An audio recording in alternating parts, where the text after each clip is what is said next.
Lord. In the name of the In the name Father, of the the Father, Son, and and the Father, the of the Holy Son, Son, and and the of Spirit. the Holy Holy Spirit. Spirit. Amen. Amen. Amen. Come, Holy Spirit, fill the heart of your faithful, and enkindle in them the fire of your divine love. Send forth your Spirit, and they shall be created, and you shall renew the face of the earth. O God, who by the light of the Holy Spirit did instruct the hearts of the faithful, grant us by the same Holy Spirit to release what is right and just, always to rejoice in his consolation through Christ our Lord. Amen. Amen. Amen. Amen. A reading from the Holy Gospel according to John. Glory to you, Glory O to Glory to Lord. you. you, You, O O Lord. Lord. At that time, Jesus left Samaria for Galilee. For Jesus himself testified that a prophet has no honor in his native place. When he came into Galilee, the Galileans welcomed him, since they had seen all he had done in Jerusalem at the feast, for they themselves had gone to the feast. Then he returned to Cana in Galilee, where he had made the water wine. Now there was a royal official whose son was ill in Capernaum. When he heard that Jesus had arrived in Galilee from Judea, he went to him and asked him to come down and heal his son, who was near death. Jesus said to him, "Unless you people see signs and wonders, you will not believe." The royal official said to him, "Sir, come down before my child dies." Jesus said to him, "You may go. Your son will live." The man believed what Jesus said to him and left. While the man was on his way back, his slaves met him and told him that his boy would live. He asked them when he began to recover. They told him, "The fever left him yesterday about 1 in the afternoon." The father realized that just at that time Jesus had said to him, "Your son will live." And he and his whole household came to believe. Now this was the second sign Jesus did when he came to Galilee from Judea. The Gospel of the Lord. Praise to you, Praise Praise Lord to to you, you, Lord Jesus Lord Jesus Christ. Jesus Christ. Christ. The 3 pointers for today's Gospel. Number 1, are we aware of the abundant blessings that God is granting us every day? Are we grateful to Him? And do we thank Him enough? Do we have the tendency of forgetting God in our busy lives? Number 2, do we wait for miracles to happen in order to believe that God is present amongst us? Do we seek Him with deep faith like the official in the gospel who believed in Jesus? Number 3, let us never take God for granted and continue to seek His peace and live in His love in our daily living. Amen. Amen. Amen. Amen. Amen. Thank you very much, Tita Lynn.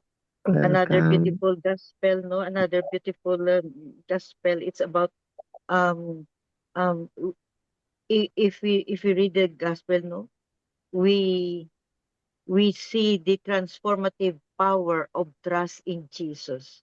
Transformative power of trust in Jesus, just like what this royal officials faith did, that he asked Jesus for the healing of his son without any questions.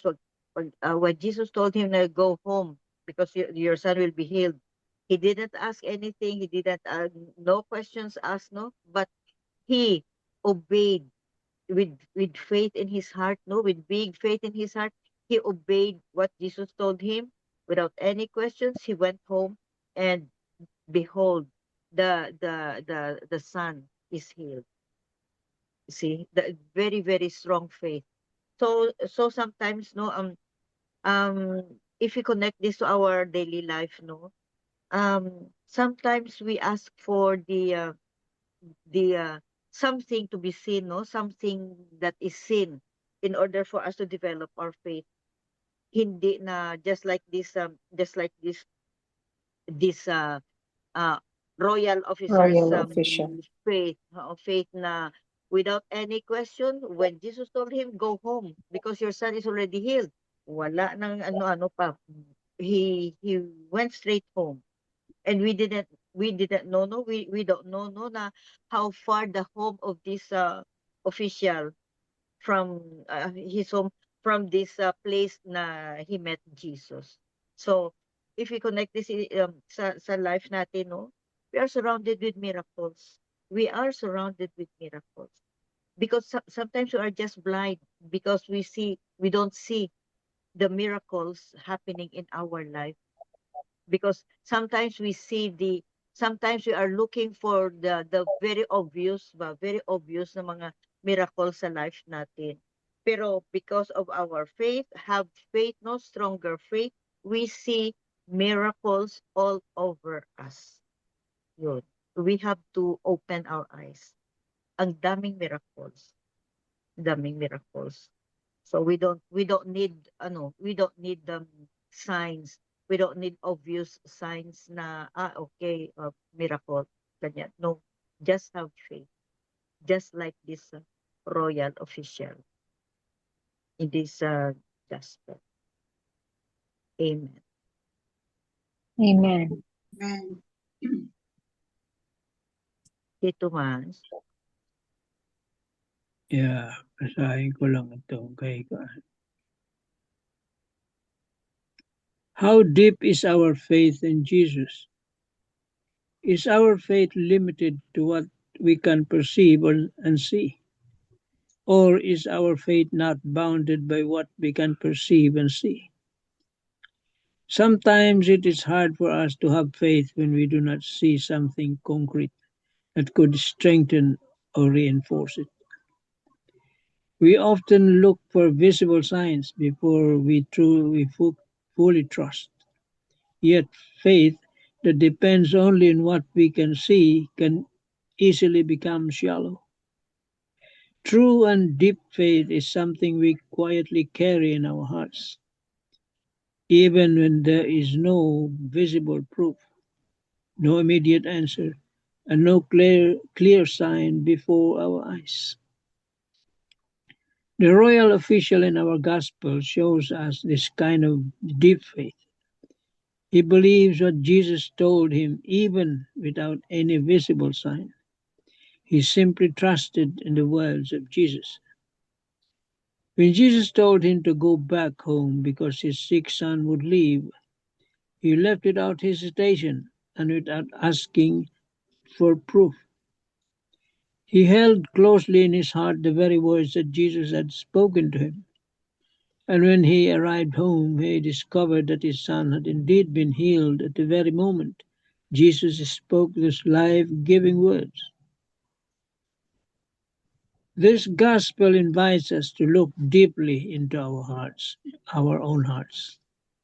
There may come a time when our faith in Jesus will be tested, perhaps through suffering, uncertainty, or a serious illness.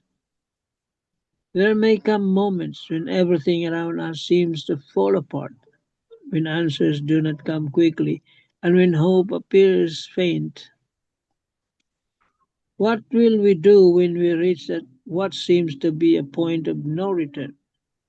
What will we do if, for instance, a doctor tells us that we have only a few months to live? Will our faith weaken because we cannot see a miracle right away? Or will we continue to trust in the loving and powerful words of Jesus? In moments like this, we are invited to hold tightly to our faith in the Lord and never give up, no matter what our present circumstances may be. Our faith in Jesus is far greater than any trial or problem that we may face. Our faith in Him is stronger than any sickness that could destroy our bodies, but can never diminish the hope, strength, and life that He plants within our hearts. The Lord continues to speak words of life to us today, just as He did to the royal official. Even when we cannot yet see the outcome, His words remain true, faithful, and powerful. So today, let us pause and reflect in the quiet of our hearts. Do we truly trust the words of Jesus even when we cannot see the results yet? And when our faith is tested, will we still choose to walk forward, holding firmly to His promises and believing that He is already at work in our lives? Amen. Amen. Amen.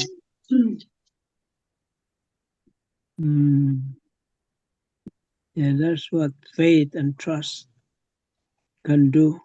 No? Miracles happen if you have that deep faith and trust in Jesus.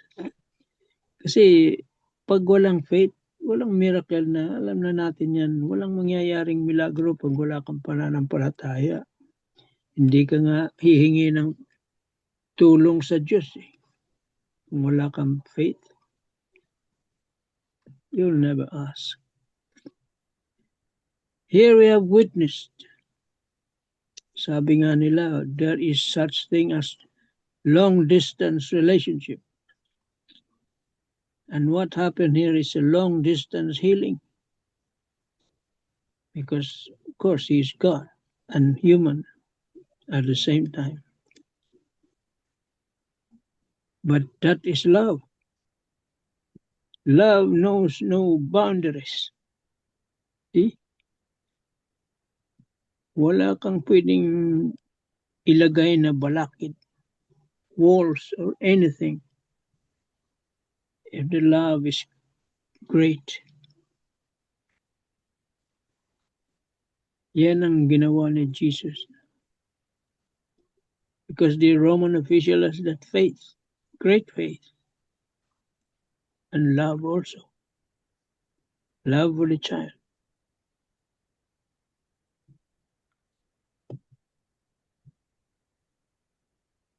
Alam naman natin ang kapangyarihan ng pag-ibig. No?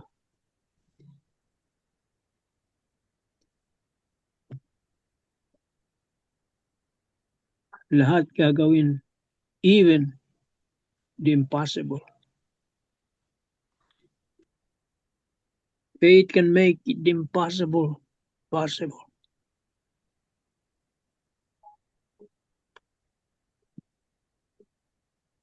Yan ang na-witness natin dito sa gospel ngayon.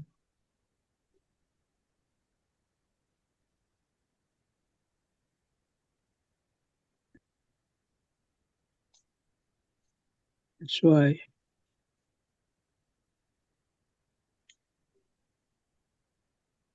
if you want miracles to happen, that is the only one thing needed. Faith and trust. Nothing else. Amen tayo dyan. Amen. Amen. Thank you very much, Tito Man. Faith and trust, and it's faith that can heal us. Yun. If no faith, no healing. Yeah. But the thing is, we can also pray for someone's healing, and sometimes our prayers are heard. It depends on our faith. That's Yeah. true. Yeah. Oo. Di ba na-ask natin noon si Father Danny, no? Na we pray for somebody, that somebody doesn't pray for his healing, but we pray for his healing. Will he be healed? Yes. Now, it depends on our faith, the one who is praying. Yun. So, and this is what happened to this royal official's son. So, beautiful, because that's the reason why, one of the reasons why Jesus came, because he's a healer. Physical healing, spiritual healing, emotional healing, any kind of healing. That's why he came. Yeah. Amen. Amen. Amen. Sabet, good evening. Good evening. Hi, good evening. Good evening. Oh, the gospel today, no, reminds me that faith is not only asking, it is trusting. Also, in the same way, no, the official trusted Jesus' word even before seeing the miracle. So, in the same way, I continue serving, loving, and praying, trusting that God is always at work in the situations we bring to Him.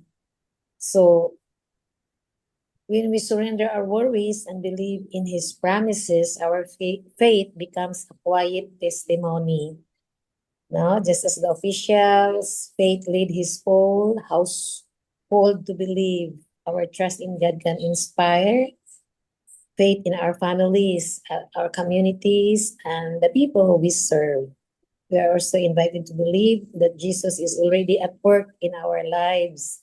So, my personal experience, I don't think na, baka nakashare na ako no, na the time during the,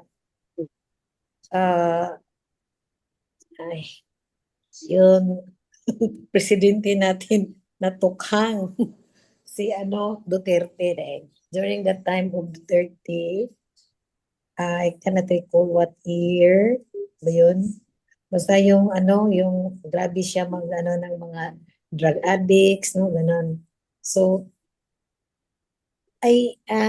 yung son ko, si Liok, may siya rin, may parang bumalik yung niya symptom na behavioral changes. So, yun ang namin among sign na mayroon talagang nangyari sa kanya kasi nag-behavioral changes siya. So, dinala ko siya sa sa psychiatrist niya. And then, hindi siya nakahintay. Ako lang yung isang nagdala sa kanya. Hindi siya nakahintay sa time na siya na yung tatawaga, siya na mag-consult na. Ako, iniwan niya ako sa sa clinic. But I cannot hold him kasi lang, lalaki ako, babae. Basta, hindi ko siya na siya, parang nawawala, no, doon sa perpetual. So, inaabol ko, hindi ko na nakita. So, when I talk to the psychiatrist, ako na lang yung nagpa-consult. Sabi niya, anong nangyari? Sinabi ko sa kanya na, Dok, parang gano'n na rin, parang wala sa sarili. And siya, ako sabi, baka anong mangyari, let us pray lang na umuwi sa inyo, sa bahay nyo. Yun, worried talaga ako. Then, yung umuwi na kami sa bahay, I think mga 7 o'clock in the evening, wala pa rin siya. Basta yung, mga worries namin is, we pray, we pray the rosary, and then, at 9 o'clock in the evening, may sa aming bahay na parang nag-doorbell. Yun, nang lumabas ako, may pulis, yung pulis. Siya, ma'am, dito ba nakatira tong kakilala mo ba to? Kasi yung guard ng niyo, subdivision, sabi, anak mo to. Siya, yes, you sir, yun anak ko, sir. Siya, saan ba niyo nakita siya, sir? Siya, may daw, may parang, sa dinala niya sa barangay, sa police presinto, sa namin barangay, kasi naawa siya. Sabi niya, naawa po sa kanya, ma'am, kasi saan ba siya nag-graduate? Nursing student po ba? Ko, yes. Ako ang graduate, no? Nursing in San Carlos. And siya, ay, ito pala, ma'am, you know what? Batchmate ko siya. Pero hindi ako nag-nursing, nagpo-police daw siya. Ko, yes, sir, siya? Ito, pangalan niya na siya, familiar. Siya. Pero what, ma'am, alam mo, swerte ako yung naka-response sa complaint ng ano, may tumawag kasi na may may lang kanang mga parang tao na may mga hindi naman siya nagbayolente pero parang may nag-report na baka daw magnakaw daw ng mga DVD kasi DVD pa before marami pang nagbibenta ng DVD doon sa near the market siya. May mga daw na may tumawag. So, siya yung nag-response. Sabi niya, daw, hindi daw nagsabi saan siya natira. Sabi niya, para kitang kakilala. Hindi daw sa kanya. Pero nang tinanong niya, binigyan niyang tinapay at saka kape, saan kita ihatid? Ano ba? Ang sabi daw ng anak ko, ihatid mo ako doon sa carbon, yung para sigurong mga maraming drug addict dyan noon. Siya, huwag kang magsabi ng ganyan ha, kasi pag may makarinig sa iyo, baka ka. Yun, naka-mention siya ng subdivision namin, sa White Hills. So, yun, dinala niya sa sa guardhouse namin. So, 9 o'clock in the evening, hinatid ng pulis. Sabi ng pulis namin, you know what? Naawa ako sa kanya kasi batchmate pala kami sa San Carlos. Siya, ma'am, huwag mo munang palabas. Sana, ma'am, hindi siya makalabas ng bahay. Kasi, this time, ma'am, may quota kami for those who are drug addicts, no? Parang tukhang talaga ang term. Siya na, kasi, ma'am, yun na naman, the government nowadays, yes sir, totoo yun. Pina-advise ko, ma'am, huwag niyong palabasin o kung pwede, mo ng ibang lugar, dalhin mo, basta lang yan, huwag baka taas yung terrace namin eh. Baka yan, ma'am ha, mag-jump yun doon sa terrace, sabi pa niya. Sir, you know what, I'm so very thankful to you na binalik mo yung anak ko. Siya, oo nga, ma'am. Siguro, ma'am, you are very prayerful. Sabi ng pulis, ko, yun, ang lang is, yung bang para sa akin, yung that time is already a miracle. Kasi binalik, no, in spite of, yun, mga puta-puta lagi, yung maximum yung makadakip ng,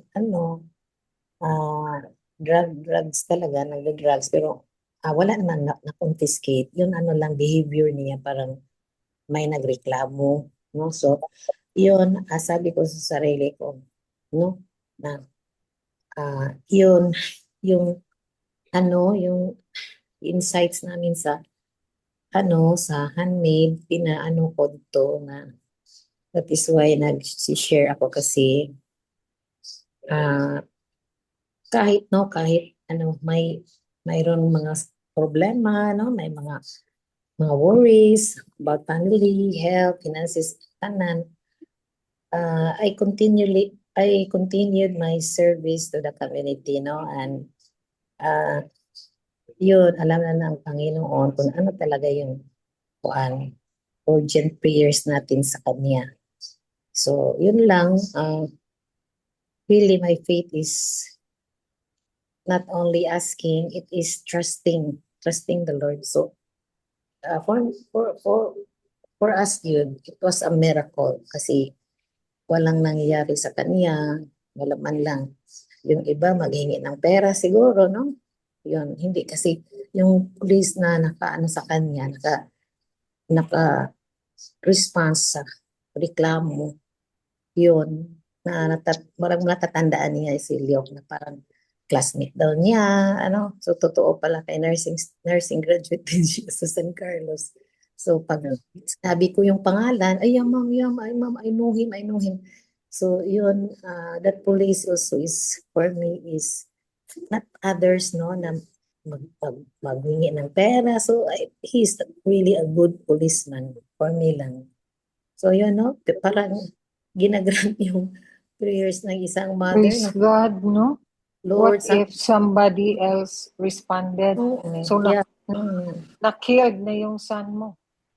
Oh, at not maybe if not siguro daw ka na mayroong mga hinihingi na kapalit mo ganun ba. Yun mas labi pa if yung Corruption police din. o corruption na ay nakatira pala sa White Hills ilang mga mga it's a subdivision na totoo talaga yung mga kapitbahay namin dito mga malalaking bahay at mga mayayaman.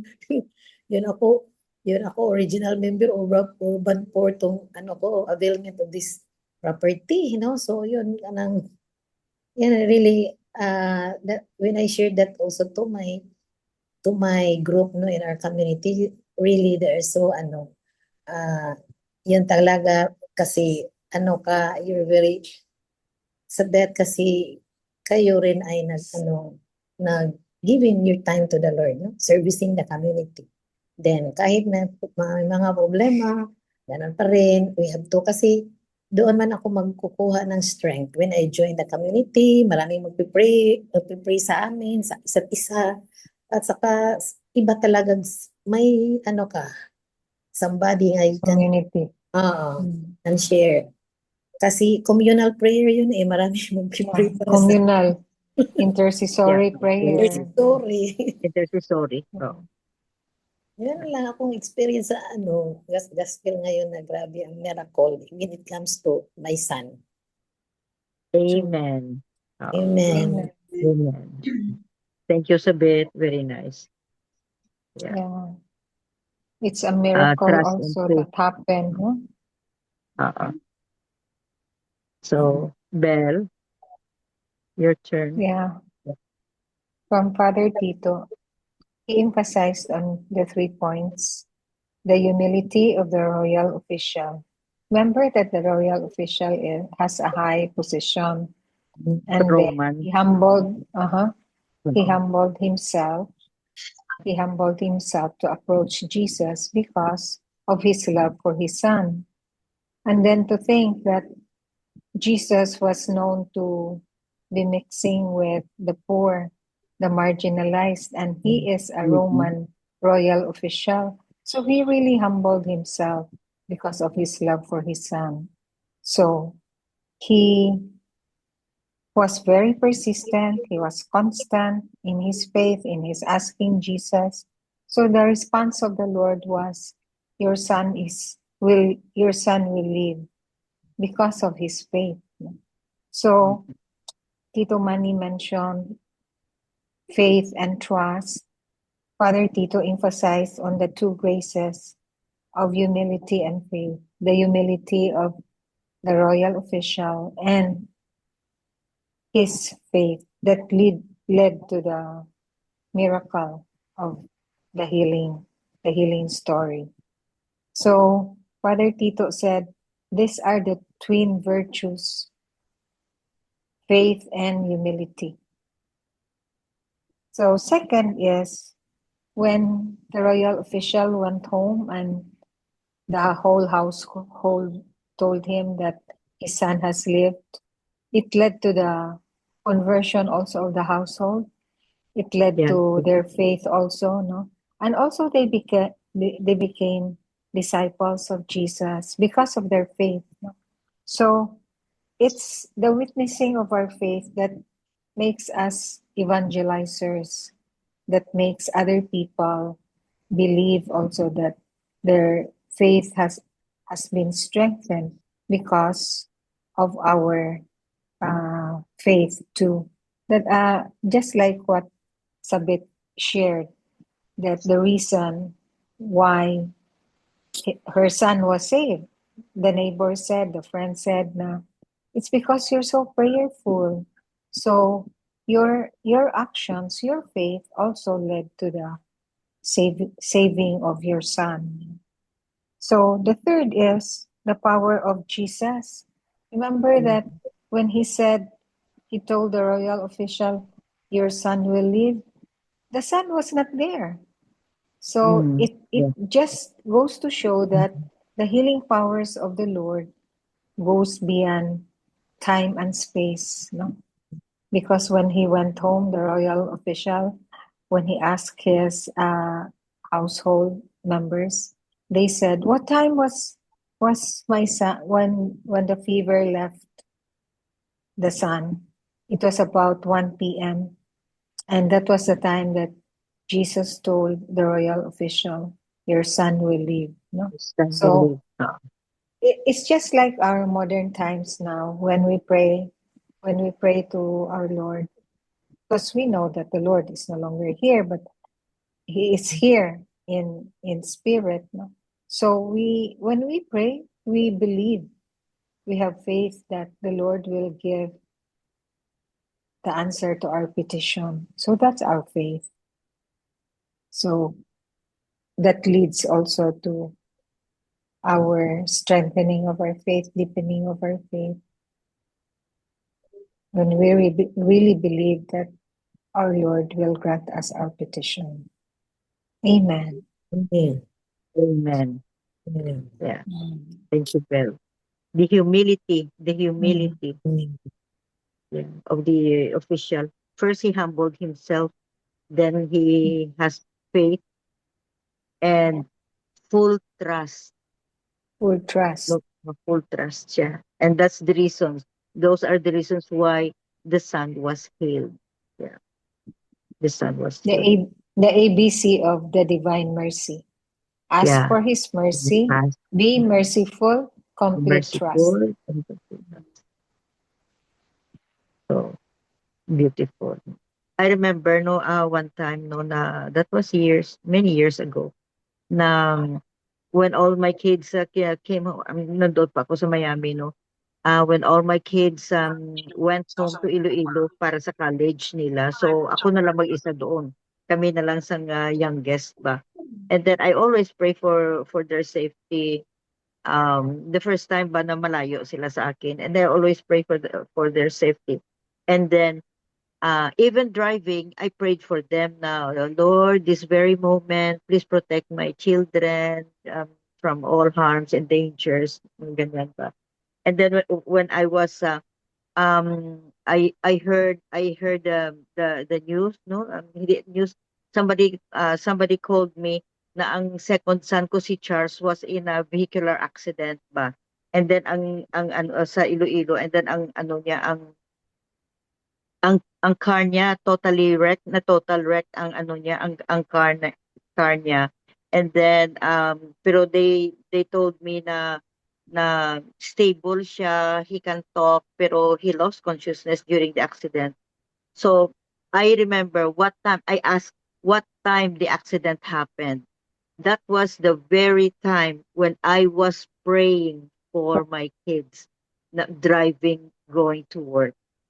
That was the time na, Lord, this very moment, please protect my children from all harms and danger. Yun, the same time na na-aksidente ang anak ko, and then it was a bad accident, pero he survived. He survived. So tayong mga nanay, no, we always pray for our kids, even if they're already grown up. We always pray for our kids, and also now the grandkids of all our loved ones. That's intercessory prayers. And if you have faith, not Non-stop entrusting, praying. non-stop praying, and just entrust everything to Him with full faith and trust. Entrust Trust. everything to Him. Even if I didn't know, there's nothing. Sometimes you think, no, sometimes you think that there's nothing to ask, no? Just ask. Just ask for protection. At least for protection, for world peace, to anything, for good decision, not only for ourselves, but for our loved ones, especially our family. It really works. Our no prayers no prayers remain unheard. All Unanswered. pray, yeah, and answered. So we praise and thank the Lord for the grace of faith, no, the faith He has given us, because it takes a lot of grace also to have this faith for guidance, for discernment, for protection, especially for guidance and peace in the home, peace in our hearts, in the home, in our loved ones, in our society, and the whole world. Amen. Amen. Amen. Amen. Any words of wisdom, Tito Mans? No more tayo. Amen na tayo dyan. Amen. Amen. Amen. So, may we have the conclusion, the closing prayer. Yes. Heavenly Father, we are saved by the works of our own, by no works of our own, but by your sacrifice. Let us take joy in that and glorify your name. Father, do not allow us to doubt your grace. You have taken every sin upon your shoulder and worked and washed away every blemish from our hearts. Amen. Amen. Amen. And all together, please, glory be to the Father, Glory be to the Father, Father, to to the the Son, Son, and to and the the Holy Holy Spirit, as as it it was was in in the the beginning, beginning, is is now, and now, ever and shall ever be, shall be, be, world world without without end. end. Amen. Amen. In the name of the In the name of the Father, Father, and the Son, and the Holy Spirit. Amen. Amen. Amen. Amen. Thank you all. Thank you very Thank much. you. Thank Good you. night.